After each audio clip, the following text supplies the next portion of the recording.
Everybody, welcome to 1 Million Cups. Come on in, grab some coffee in the back, grab a seat. Plenty of seats up front, so don't be shy.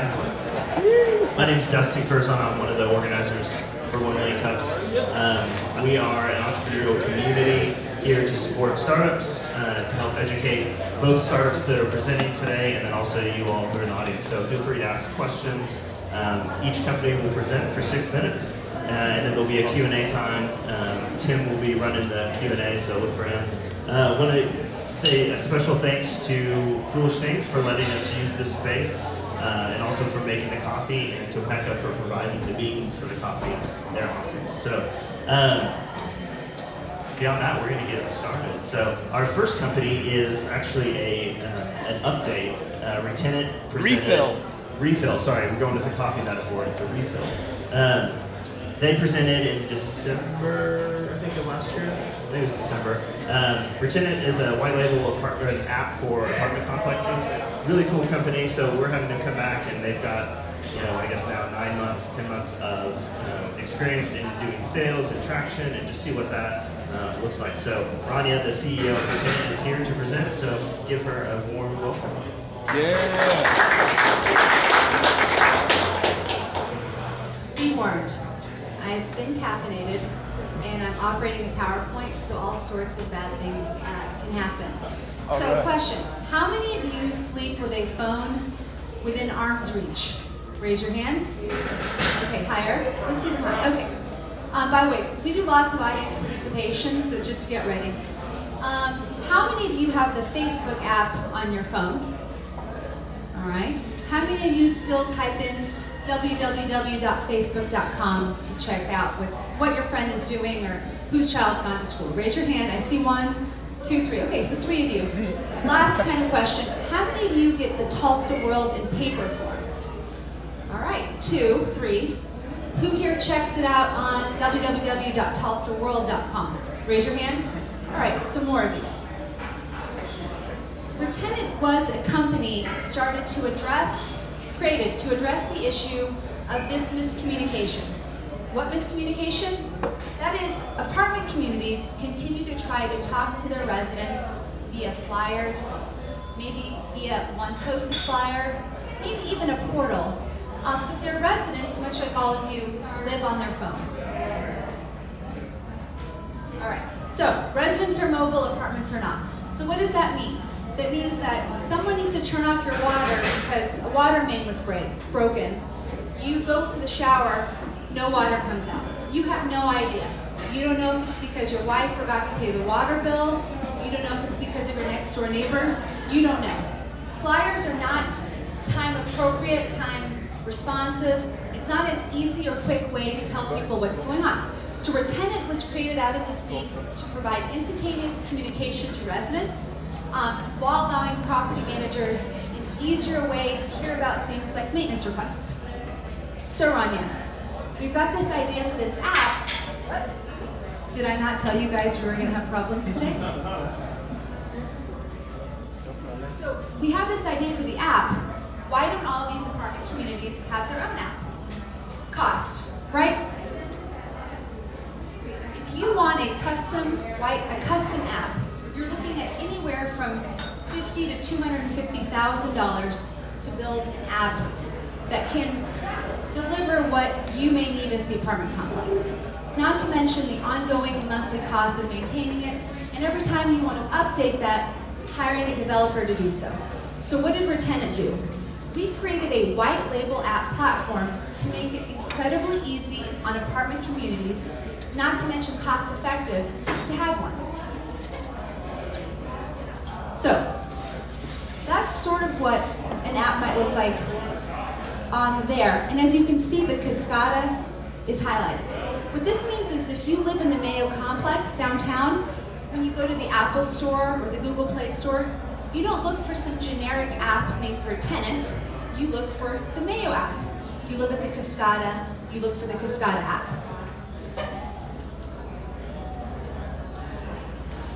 Fancy hands. Ben here helped me with the PowerPoint, and we're getting to see. So we've got our main menu, we have a news feed, so news feed might be, come on down to the clubhouse, those new funky flavors of Lay's potato chips, hope you come down. That might be an event that's not worth creating a flyer for and sending your maintenance people out for 10 hours, but it's certainly something that increases engagement with your community at a really low cost. All right, 2 more. Service request. You're sitting on the toilet, you look over, your shower is dripping. You can snap a photo, send a message. No need to stop by the front desk. No need to call anyone. Instantaneous. Direct messaging. You have 20 residents who are late on their rent. You know they're in units 1 through 20 because those are the people that never pay their rent on time. So you just type in their unit number in our dashboard, they get an update. Click to call, no more looking up phone numbers for your property manager.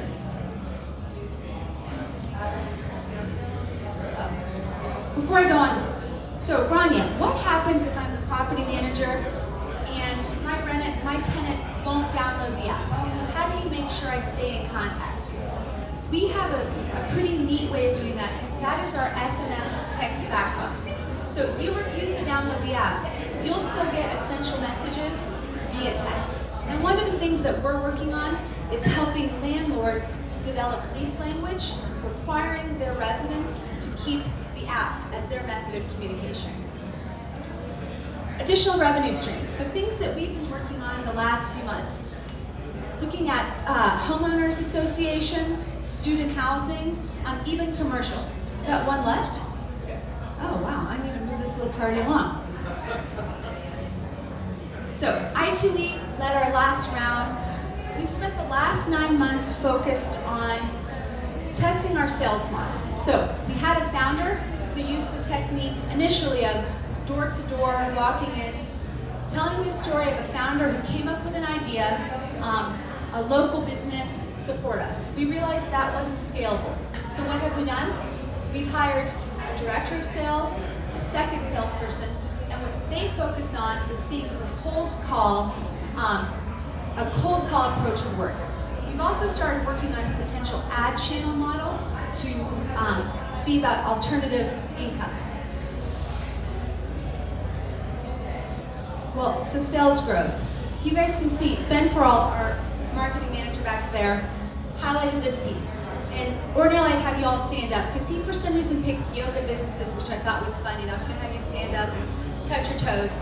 But the idea is, we are now spending money trying to see if inbound marketing, so getting good customers to come to us, as opposed to us trying to find good customers, will work. So money is being spent on our Google AdWords, different landing pages, and money here. And then lastly, we're working on our second round of funding. And that will expand upon what I just sort of went through in about a minute. That should be 6 minutes. We're going to open it up for questions now. You got a question, just get my attention, which may be harder to do than Baron, usually, because sometimes I space out. Anybody have a question? No question? Okay, Dave. Shout it out, Dave. Shout it. Go ahead. Start. So what success have you had with the cold calling campaign? What models are you using, and what challenges are you facing with that? So this was the most shocking thing ever. We are just as successful with cold calls as we are with having someone walk in the door. And why is that? Part of it's you've got to think about what business you're going into. So we are in multifamily. Multifamily owners are never on the ground, and they may or may not be, usually have a separate property management company. So you have a property manager, you go in, they say, oh, I love this app, it would save so much time for me. But then on the flip side, the question is, who has decision-making authority? So to spend the time to send someone in, knock on the door, give a demo, and then that gets you really nowhere, because that information still has to be sent up the chain to a decision maker that usually oversees, multiple properties. So one of the things that we're trying, so to answer your first question, cold call versus on the ground, basically a wash. And what we are working on internally are some tools to make it, to empower those property managers who are like, oh, I love this, this makes my job easier, enable them to sell it more effectively to the decision maker, who's usually a cost-driven person. I mean, a property manager is to a degree, but ultimately they just want their job to be easier. The decision maker is focused on what is my return on investment, and one of the things that we've created, and Ben Pearl led this for our team, was the creation of a flyer calculator, okay? So you send out a flyer once a week. You don't really think about how much that costs, but if you think about a flyer a week, that's 4 flyers a month at a minimum, to 500 people, 500 units, that's 2,000 flyers. Someone has to design that flyer, someone has to print that flyer, someone then has to distribute the flyer. It's not like a $50 a month deal. It's a several $100 a month deal by the time you add labor. So that's one of those things that we've created to enable those property managers to sell it up the chain. Cool. All right, here's one. Can you talk about feedback you've gotten both from apartment dwellers as well as apartment managers? And I'm also thinking a little bit about people who are completely untech savvy, who may not have any smartphone or access to apps at all, or even texting. So, let me answer the last one, the non-tech savvy people. I was at the Mayo launch where we had some of our we'll say some of the less tech savvy people come in, and it's harder on the get-go in terms of the launch and getting them familiar, but it is shocking, A, how many people have smartphones. Even in some of the C quality properties that we're looking at, how many people, even in government-assisted housing, have smartphones. And even if people don't feel comfortable with an app, they've got the text ability. And literally, my grandmother, she could speak English, she could handle the text messaging. And so what we found was that there's not a barrier there. In terms of residents, they love it because no one wants to have to stop by the front desk on their way in. Now, there's one thing that we can't fix. So if you're a property manager who's generally non-responsive to maintenance requests, I've heard of some personal frustration because it's like, well, I've submitted this request and nothing has happened. So that's something that we're trying to work on internally. When you submit a maintenance request, our system kicks out your maintenance request has been received. But we can't guarantee that the property managers act on it. So one thing that may be in the pipeline for further development is maybe a prompt, hey, there's this maintenance request, you haven't clicked it done, it's time that you do something. And then property managers, with the exception of one, love it. The one property manager who doesn't love us is one of the issues our technology has, and that is integration with their existing property management software. So in the multifamily industry, there are a few large players who provide this property management software. So it's everything from logging maintenance requests all the way down to has rent been paid for this unit, taxes, et cetera, et cetera. So if someone logs a maintenance request using our app, it resides in our dashboard and they receive an email notification.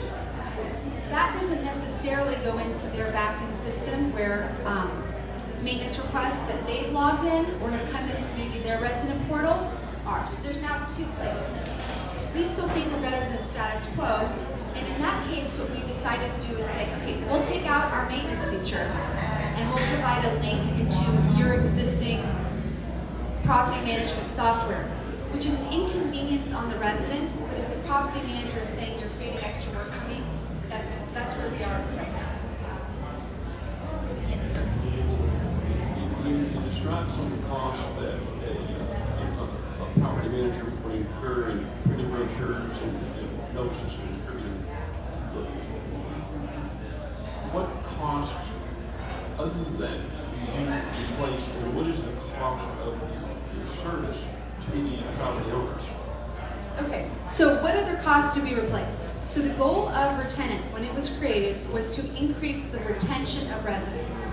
So you may not think about this as it's not a line item cost, like let's say the cost of flyers, but every time a resident leaves in let's say a $950 a month unit, you not only have the cost of that lost rent of that person leaving, You have the cost of trying to release that unit, which is both a hard cost in terms of money you might spend with an apartment finder, as well as the cost of your property managers taking, 12 people through to see their unit.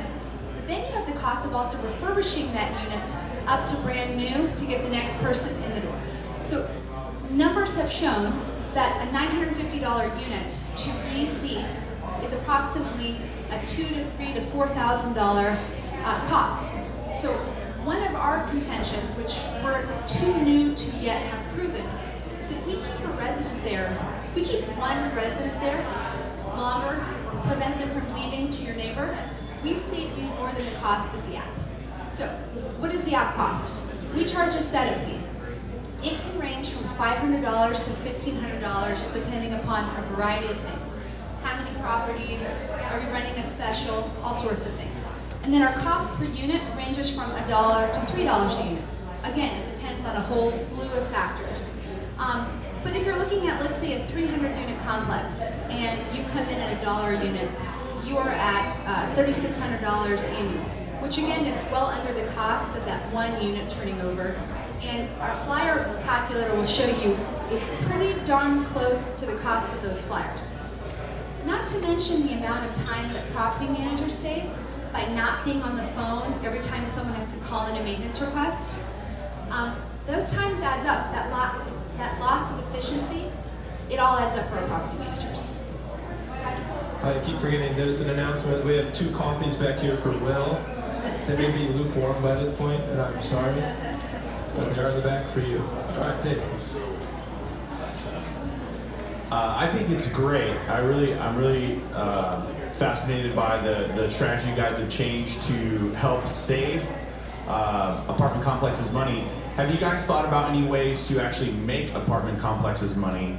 The idea, suggestion I have is there's a ton of people that come by our apartments and hang flyers for delivery, takeout, stuff like that. Is part of the app like a feature, restaurants, local area stuff to where me as a tenant, I can look at that and say, oh, I get a discount because I live at...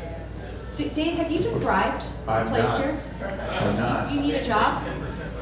Yeah, well, I was going to talk to you after this. Okay, good. We'd be interested. Okay, so we are software as a service. So you asked about pricing, and currently we're charging $1 to $3 a unit in our setup fee.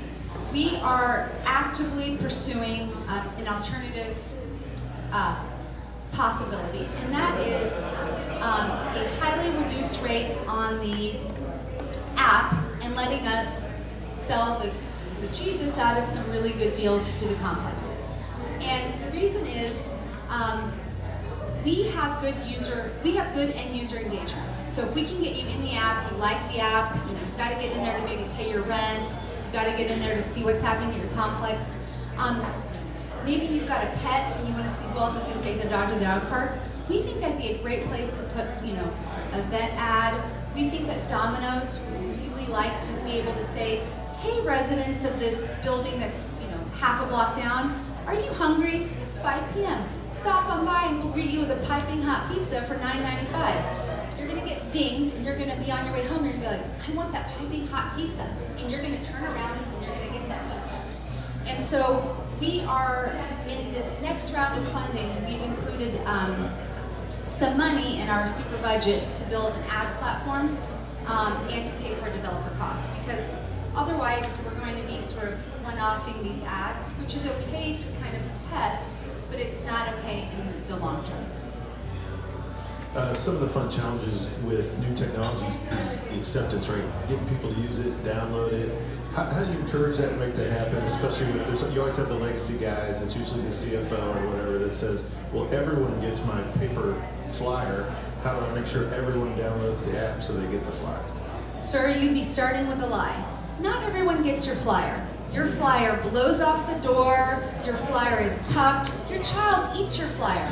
Your flyer is better for the recycling bin than it is for anyone trying to figure out what's going on. And the difference is, an update stays on your phone, right? Okay, hey, there's that pizza party happening at the clubhouse. If I have a flyer, I stick it around somewhere, I may not think to see it again. But if I'm headed home, I want to see what's happening at my complex, I can see it. So there's a little bit of pushback, but by and large, most people are getting our store. That's why this was such an exciting community to become a part of. So 9 months ago, you guys were in pretty much just Oklahoma. You were in 2 cities, and you had a couple prospects, seemed like, outside in a couple of states. Where are you today? What's your footprint like today? And then what's sort of the goal for the rest of the year, I guess? Well, okay, so I'm going to say this, and it's going to sound awesome, and I want it to sound awesome because we're in a round of seeking investors, but we are in 5 states. Now, we're not saturated in 5 states, but we can say that we've got property in Ohio, Tennessee, Texas, Arkansas, and Oklahoma. So what is our goal for the next, we'll say, year? For me, it's market penetration. I'm not as concerned with selling ads right now as I am in getting more hands on deck, because we feel that the app is sticky. So once it's there, it's hard to kind of get rid of. Like, we're that annoying fungus. So you don't want to tell your residents, oh, we have this app, it makes your life easier, and we've decided not to keep it anymore. So once the app is there, residents like it, you've given them basically the 21st century, you're not going to back them. So the idea is get in as many hands as we can now, and then figure out, do we want to maintain a software as a service model, perhaps with no ads, and alternatively focus on an ad channel model, which you raised the question of making money for complexes, and that was the part I forgot, which is we want to give money back to the complexes. So we're going to tell them, if we get $100 of ad revenue this month, you will get, let's say, 20 or 25% of that. And what that does for us is awesome, because not only does the property manager say, yes, I have $25 to use towards our pizza party for the residents, but it provides another sticky factor, right? Because you got to explain to corporate, where's this random $25 coming from? Oh, this app that I don't do anything for and makes my life easier is now making us money. Regarding future possible features, have you looked into what it would take to have some kind of rent payment integration within the application? So, to say that we looked into it, I would say casually. What I have, I talked to a gentleman who's the CEO of a company called 365 Connect. So he's one of the smaller property management software companies, and he confirmed what I thought, which was really to make money or not lose money, you have to be processing a lot of money. But it's something that someone like 365 Connect has said that they'd be willing to perhaps build for us. So we're not sure about it as an independent sort of, grand slam revenue stream, but it is a service that I would like to offer for complexes that may not have it, but also as another way to keep residents in our app. So in order to do the ad sales, you've got to have people in the app. So paying your rent once a month, that's another way to do it. So we're definitely looking at that. Thank you. Yeah, if my memory serves me correctly, the last time ReTenant was here, the app was only available on iPhone. What are the platforms that it's available on now? We're both places. We're at the Google Store, and we are in Apple. And we spent a lot of our first round money, or a big chunk of it, on moving over to something called the Phone Gap platform, so that, because otherwise you're developing an app for basically an iPhone and then having to come over and develop an app for an Android. So going to the Phone Gap platform, it was sort of a brutal cost up front, because we basically had to rebuild from scratch. But now when we do an update, it's to the one platform that covers everything. And honestly, you raised a good question, because as I sit here right now, I'm not sure about BlackBerry, but I don't know anyone who actually uses a BlackBerry, but that's something I will look into. Does anyone use a BlackBerry? Yeah, anyone use BlackBerries? Hi, are there certain types of properties that you will be targeting this year in round 2? And I know that you had mentioned C properties. Are there properties that you have found that have higher adoption rates? What's your strategy with that this year? Well, it's interesting. We are just signed on, I think, 4 new C properties. And it doesn't seem to matter if you're an A through a C property because of the relative cost. We always thought that our target would be A and B quality properties. So we thought, oh, those are the people with smartphones. But what we found is that really people at C properties have the smartphones, and that the same property manager motivations are present if you're at an A property or a C property. So I can't speak to user adoption in a C property quite yet, but we should be very soon. So what I've asked the sales guys to do is, I think, primarily focus on A and B, but if you stumble upon a C, by all means, especially when we're going for a portfolio. So if you've got 10 properties and we're going into 5 already, let us try to see. If it doesn't work, we can talk about that. Yes, Dustin. Rania, so coming from the non-startup world before this, what has been the biggest lesson that you've learned since becoming CEO of ReTenant and diving into entrepreneurship in that world?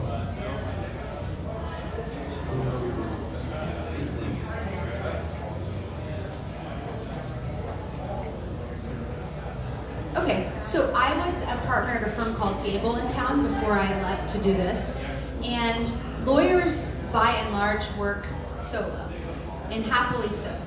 Most of them are antisocial, most of them are happy, like, give me an assignment, I'm gonna go to my corner, I'm gonna work. A startup can only thrive if you have buy-in and work effort from the entire team. So whenever that sort of falls apart, if let's say one founder feels like they're working more than another founder, or decisions are being made, even without the founder, just without the team buy-in, your product is not as strong and may not be successful. So in law, you come to me, I handle a case, I can handle it by myself, or I can delegate a portion. You can't really do that in the startup world. So with being, I think that would be the best lesson I've learned, which is I can't just delegate tasks and hope that they get done. We have to have buy-in from the entire team, and really the team benefits because 5 brains really are better than just the one. All right, Rania, we'd like to ask, how can we, the community, help you and your company? Well, several ways. One, we're looking for some interns. Primarily, I'd love a development intern first. 2, a marketing intern to come in and work with us on our blog and some of our other endeavors that we have. 3, if you know of any local businesses that might be interested in getting the benefit of those push notifications, if you think about it, I mean, we're going to that potential client's phone. We've got properties in downtown and out south. Let us know, and I think that's really all. The only thing I'd like to say is I have to leave for a flight, but my email address is here, then Ben, who's our marketing manager, is on here, but I wish I could say the gentleman with Levaté, is it Levaté or Levitate? Levaté, pardon. I have a brother in a wheelchair, and so I probably would cry if I was here, but I think it's a wonderful product, so I wish I was here to hear more about it. So we that's all. We have one quick question, if we can make it quick, before you go. Yeah, and you mentioned just briefly, and I think it's a huge growth opportunity. You probably already in it, I don't know, but the homeowners association piece that kind of clicked in my mind.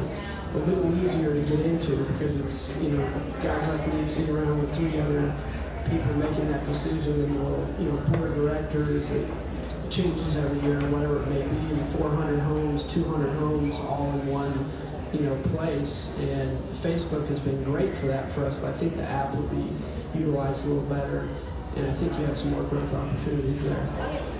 So if you live in a homeowner association and would like to not have to hand deliver 400 flyers or have the cost per month of mailing those out, or whenever you mail them out, we'd love to talk with you.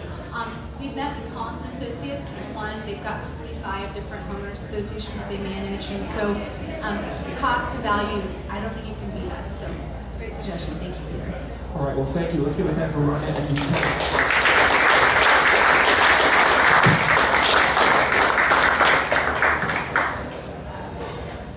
All right. Well, if you came in a little late, welcome to 1 Million Cups.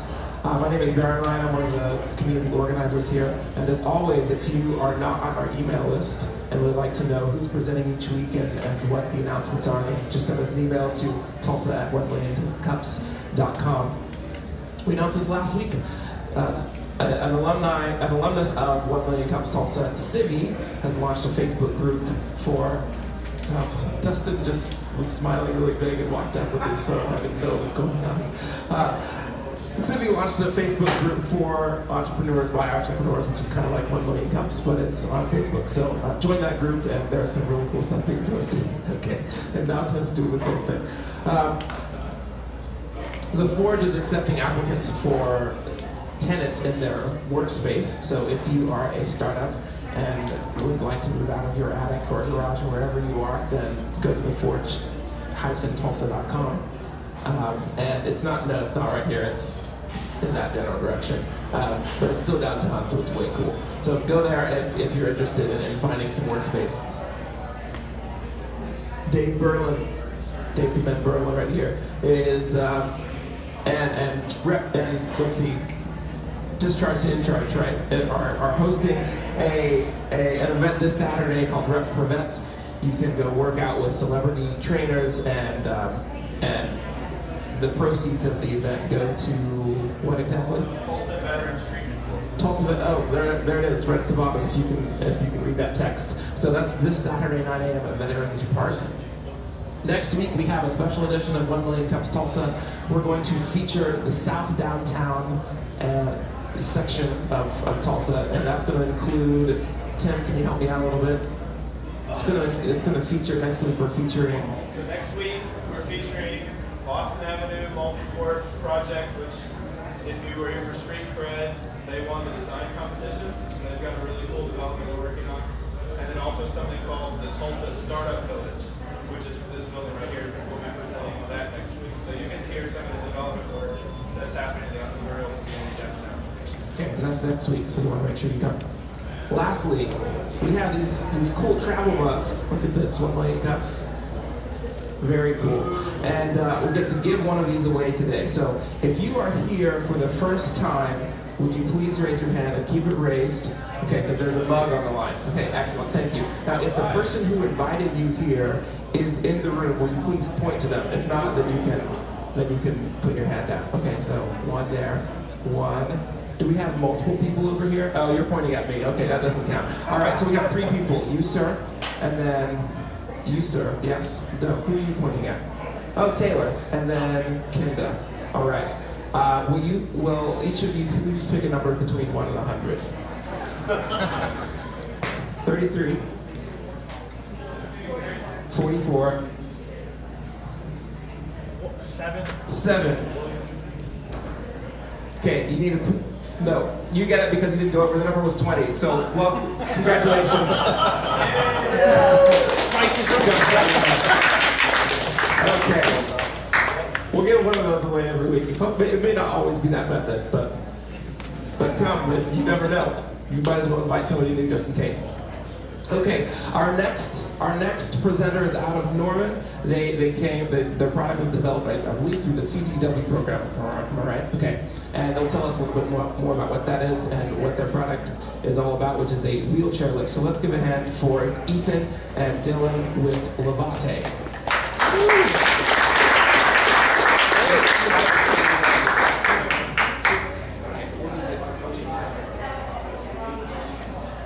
Hi everyone. Thanks. Thanks for having us out here. We're super excited to be here. My name's Dylan. And I'm Ethan. So together we are the founding team of Levaté, LLC. Before we dive into what exactly, so Levaté, as Baron mentioned, it's a wheelchair lift. And the idea is that there are lots of solutions for people who use power wheelchairs in their daily life when they need to reach something, but there's not really anything that exists for manual wheelchair users. So Levaté is a solution that solves some of their reach-related issues. But before we dive into that, we just want to talk a little bit about how we got to where we are today. So I graduated a year ago from OU in engineering physics, and I started working at CCW as a strategic analyst. It was there that I met Ethan. And I graduated this last May with a degree in mechanical engineering from OU as well. I had an art background and just wanted to combine both those talents to do product development. Kind of stumbled across this internship and program and really got involved in entrepreneurship. And I met Dylan and I started this business. So for those of you who don't know, CCW is part of OU Economic Development, and we run an internship program. And this past spring, we launched an agile product design program. And Ethan and I were both on the inaugural team. And we were tasked with a clean sheet project with basically creating some sort of socially impactful product that improved the lives of some local community. So we went through a pretty intense ideation and brainstorming process. There was lots of whiteboarding and sticky noting. And in the end, we settled on the Levaté lift. And there you can see actually the very first prototype that Ethan built in the machine shop during a couple late nights. So it's definitely come a long way, as you'll see in a little bit. But it wasn't all work. We also had plenty of fun. You can't see very well because the TV is a little bit small, but there are things like potlucks and paintball. So we had a lot of fun together. So I'm going to tell you guys a little bit more about the problem we're trying to solve. So as we were networking with Wheelchair users and getting feedback on surveys and phone calls and face-to-face meetings and things like that, we found this overwhelming problem that existed with height-related difficulties and reach-related problems in unadapted environments that they hadn't retrofitted to their needs. Something as simple as going to a grocery store and reaching the top shelf, or even reading the credit card swipe machine as they try to check out, washing their hands in a public bathroom, pulling the cord on a ceiling fan, whatever the case is, there's just countless problems that they encounter. And ways that they have come about solving this issue are quite inefficient and also unsafe.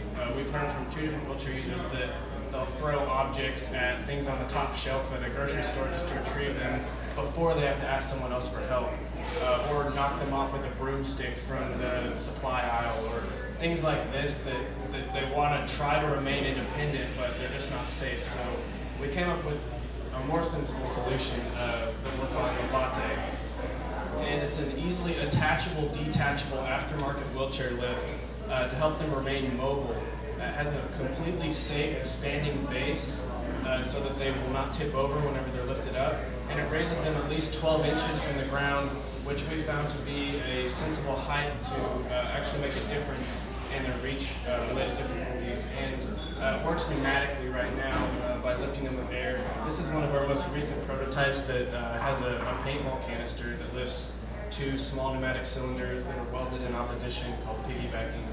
And that's what we've used to lift someone who weighs about 120 pounds, and we're working on one that can lift a lot more than that. So something that sets us apart is the human-centered design approach that we've used. It's really something we've found that makes us different from any other competition we've found. It's this design approach that truly makes Levaté unique. We've used different processes to test aspects of Levaté and make sure they're tailored specifically to what wheelchair users want, whether it be the weight or the height or whatever. We use different iterations to test what they want, so that we're not just trying to build a product and then try to sell it to them, but we're really building it with wheelchair users and making sure that it's something that they can use. So Dylan's going to tell you a little bit more about it. Yeah, so after the CCW semester, we had the opportunity to participate in OU's Student Launchpad Accelerator program during the summer. And so that was a really great experience. We had the opportunity to work through the business model canvas, to focus on validating not just Levaté as a product, but also as a potential business. And we had the opportunity to meet some great people. You can see the picture there, Ethan posing with Mary Beth Davis, the current Miss Wheelchair Oklahoma's crown. You can see her in the background there. And working through the accelerator not only gave us the opportunity to incorporate as an LLC, launch ourselves as a startup, but also realize that, hey, this is something that we're really passionate about, and that wheelchair users see the need for, and that, once we get it built, we can definitely see this improving the lives of tens of thousands of wheelchair users all across the United States. So here's how you can help. We're looking at building relationships with different people to move the business forward, including the Veterans Administration, so that we can get Levaté into the hands of veterans who are in wheelchairs. We're looking to connect with any wheelchair users themselves, always looking to get more feedback and see how the lift can improve their lives. We're trying to launch a Kickstarter campaign, so if you know anyone with any experience in that would be a huge help. And finally, if you know anyone who works with manufacturing firms or engineering design firms, we're looking, especially right now, at working with engineering, consulting, or design firms to really accelerate the development on Levaté. So that's one way you can help. You can also check us out on social media. You can go to our website, levatélift.com, go to our Facebook page, follow us on Twitter, and can also on Twitter actually see pictures of some of the prototyping we were doing in the machine shop yesterday. So thanks very much. All right, thank you guys. I'm going to ask you the first question. Where are you guys with the prototyping, and what would be the timeline? How much cash do you need to get to where you could actually have something to start selling? Give us sort of a timeline update. And then you guys can raise your hands so I don't feel like no one has a question. So on the prototyping right now, the most current one that I'm pretty close to finishing is pretty much just a newer iteration of that picture you saw. It doesn't have the expanding base yet or the easily attachable, detachable aspects yet, but it should be able to lift something like 400, 500 pounds. It's a lot bigger cylinders, more powerful air, things like that. So that's where we are on that prototyping. We're trying to, we did some prototyping yesterday on the base to see how wide it needs to be, so we're starting to get in some of the design with that, and then in the next couple days I'm going to start doing some more advanced CAD drawings and things like that for the design that we need. Doug can tell you a little bit more about it. Yeah, so one of the things I mentioned we're trying to do is work with a design firm to sort of accelerate the product development. And we're actually waiting to hear back from one design firm on what that might cost. But you know, I think a couple of tens of thousands of dollars at least to work with them. You know, if we kind of bootstrapped it and worked on it ourselves, then probably about $20,000 I think could get us a pretty robust prototype that someone could use and that would incorporate all the final features that we want to have. First off, awesome startup, so that's great. What do you, have you done research into the number of potential customers, I suppose? And the reason I ask that, I'm thinking of, you know, I go to a research grocery store and they've got the electronic mechanical device that you can ride around on. Of course, a lot of people have an assistant, somebody that wheels them into the store. But what do you show as far as a market for people that do truly go out in their own wheelchairs and stay in a non, what do you call it, non-motorized wheelchair? Yeah, so there's about 1.6 million manual wheelchair users in the U.S. Of that, about 600,000 are at working age, but only 125,000 more or less are actively in the workforce. And just based on the feedback we've seen and you know, interfacing with the wheelchair community, it seems like some of the people would be most interested in using Levaté just because they're out and about on a daily basis in places like grocery stores, maybe they're even their own workplace that isn't really adapted to their needs. We've also seen a pretty sizable segment of, you know, what we call the active employees, so stay-at-home moms, students who, even though they don't have a job, you know, they're still leading really active lives and maybe even need it in their homes just to be able to use the cabinets and laptops. So kind of what we're saying is that our target market, if you will, is that 125,000 you know, active employed wheelchair segment. But there's certainly people outside of that that would be really interested in this product. Could you talk about what testing has and real world experience you've got that the product has been used for? Like if you've actually given a prototype to somebody and said, how does this work, and what kind of feedback you've gotten from that? Sure thing. We haven't yet gotten to the point where wheelchair users are using a prototype. So through that human-centered design process that we did a test sort of process that we called experiential prototyping. So rather than having a fully functioning prototype and then going and testing that with wheelchair users, we had them do kind of quick and dirty tests like, you know, let's see how high is high enough. So we stacked copy paper underneath their seat to see how high they want to go and if it felt unsafe for them. And we also did like wooden pallets and set them on top of that to see whether they'd rather be raised from their seat or the base of the wheelchair, and then how high. And that's where, once they started to get over 12 inches, whether it was copy paper or the pallets, they started to feel unsafe, but they definitely felt more stable with the pallets. But so that told us right away that the lifting aspect of our product was something that was worth it to them, something that they would want. You know, wow, this is great, I can actually see that cup on the shelf that I couldn't see before that. And just that experiential prototyping process in itself told us what the product could do for them as long as we built it after that. We also did that with the weight to see what weight threshold we're looking at, which is pretty low for wheelchair users because their ultralight wheelchairs weigh 20 pounds, 15 pounds on some of the lightest ones. And so they don't want to throw on a device that weighs 45, 50 pounds and wheel around with that on a daily basis. So we kind of tested different iterations of weights by strapping it to the bottom of their wheelchair, and that's where we came up with our weight threshold of 10 pounds. So once again, we didn't have a fully functioning prototype that we threw on there, but just the weight, this is what it would be like. It's just these quick and dirty experiential prototyping tests to find those different aspects out. Kind of on the testing side of a fully functioning prototype, we're proud to say that through our efforts this summer, we have over 160 beta testers signed up to test our device once it's ready. That being, we have their name, phone number, email address, home address, so that we can send them a beta test unit once we have enough of those ready, and they can test it for us and get feedback on it. And before we do that, we'll do some testing with some wheelchair users we know in the local community and physical therapists to make sure that it's something safe and a good process and things like that. So that's kind of where we're looking in that direction, testing and things like that. Further to testing, how many lift and lower cycles are you getting out of the ball? Can you repeat the question? Yeah, you probably better than mine. He's asking how many lift cycles can we do with one tank of air, basically. So right now, the tank of air we have is 3,000 psi. They make tanks that go up to 45 and more than that. You just start to get bigger and heavier. But if we manufactured our own, we can keep it lightweight and do a lot of air.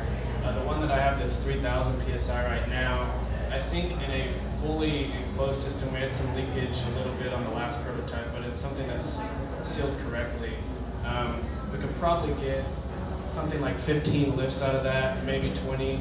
And we did some testing on that. How many lifts did you say? Yeah, so what we did is we, in line with sort of the quick and dirty prototyping, we sent some wheelchair users home with like little tally counters. And we told them to click it each time you felt like you're in a situation where you wished you had a wheelchair lift with you.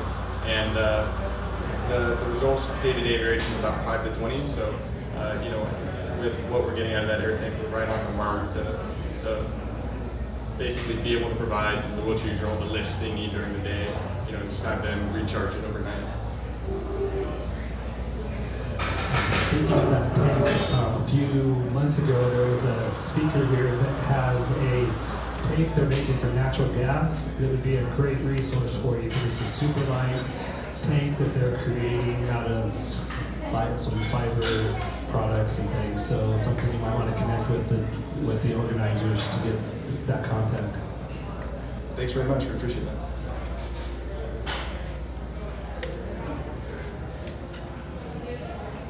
It's a great product, and what I was thinking the whole time is where your next challenge is, whether that mean cost to the end user. Is that keeping, are you guys tackling those now? Those that are provided by the government, how do you get into that? And talk a little bit about that if you've gotten to that point yet. Yeah, I think the biggest challenge we're facing is with the prototyping and getting a fully functioning lift built is just juggling all of the different constraints. It's definitely a very constrained design challenge.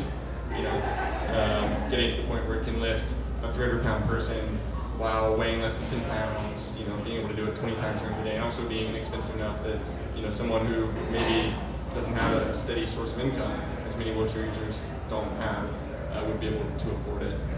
So I think it's balancing sort of all those different design challenges. And I think, too, one of the reasons why we're looking to work with, engineering design firm that maybe has a bit more experience in building these sort of like really complex systems to kind of help us accelerate that. Have you all come up with a plan for once you've got a prototype and once you're ready to start talking about selling this, are you going to be selling this as Levaté, or are you going to market this to a medical supply firm that already deals with wheelchair users? What's the plan for sales?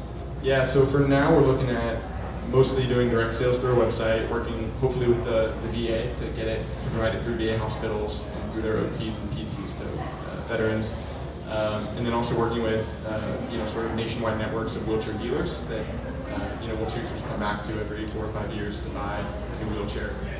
But I think we're definitely open to the idea of licensing the product out to a medical supply company or maybe even a wheelchair manufacturer who maybe once they see that this is a successful product that people want, they might be interested in picking it up or something.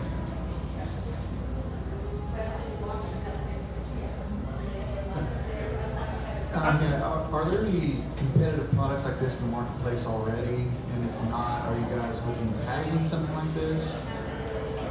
So as far as the competition goes, from what we've found, our closest competitor is something called the ReTenant. And then there's the wheelchairs that stand people up, and then there's lifts integrated into some electric power wheelchairs. Each of these is very heavy. The ReTenant, which comes closest, is still 35, 40 pounds, and it lifts them 17 inches from the seat, which we described to you earlier through our human-centered design process. It's just something they're not going to want. The standing wheelchairs require some different physical capabilities and leg muscle, things like that, to actually be able to function and use. And then the power wheelchairs weigh 300 pounds. They're up to $50,000. These stand-up wheelchairs cost $10,000 to $15,000, and the ReTenant is still $6,000. So I guess we haven't talked about a price point yet, but we're aiming for a price point of around $1,000 for our product. I'm trying to beat the competition in the human-centered design and capability to actually buy our product. I'm sorry, what was the end of your question? Well, I was wondering if the technology is something you're looking at. Okay. So unfortunately, there are some patents that exist that are similar. They're pretty wide in the sense that they don't nail down.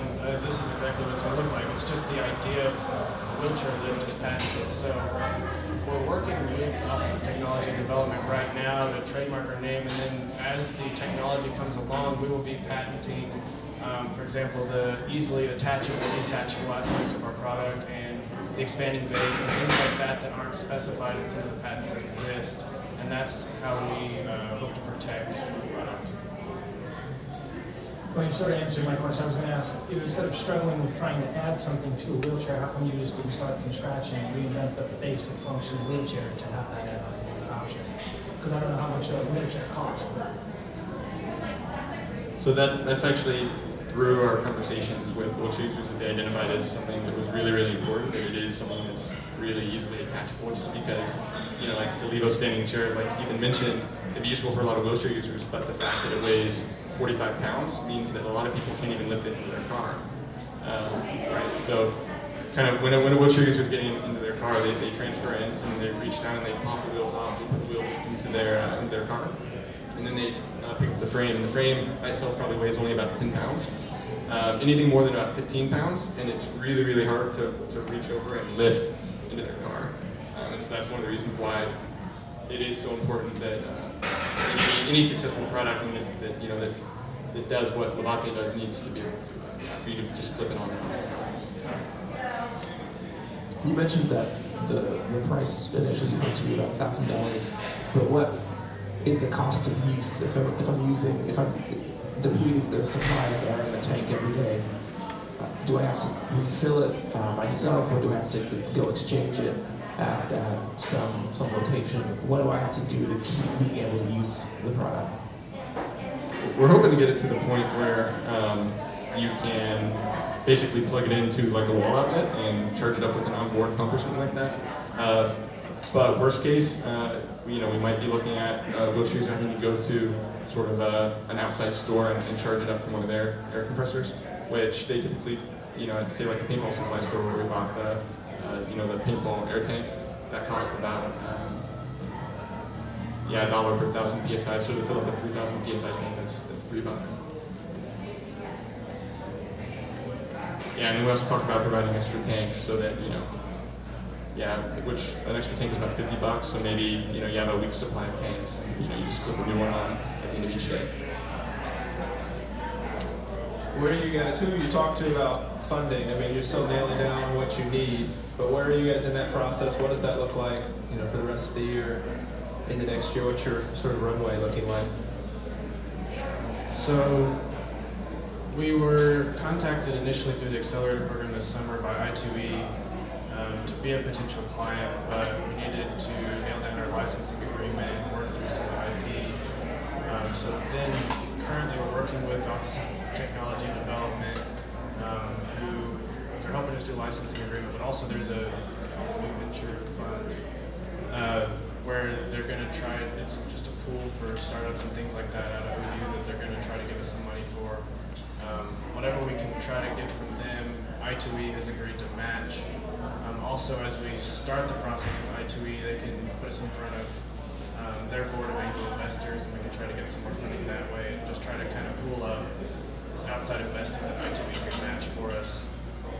We've talked to a venture capitalist that I have a connection with who's interested in funding us. He just wants to make sure we're far enough along in the process, and it's all nailed down before we throw money our way. But the most set in stone we have right now is that new venture fund, and then I2E trying to match that. We're also deep in the process of filling out some grants. We're also deep in the process of filling out some grants, so that's been fun. I didn't put that, or we didn't put that on the slide, but if anyone has any experience with filling out grants and wants to give us a hand, that'd be awesome too. So to recap then, how can we help you? If you guys want to go back to that slide, you can run through that quickly. Sure. How you can help.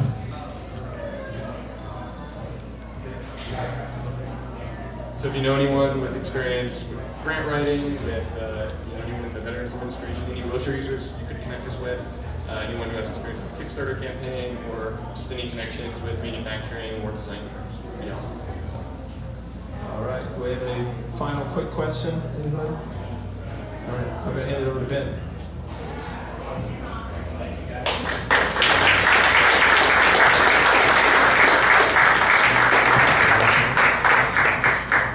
So thank you all for coming. We'll be back next week, same time, same place.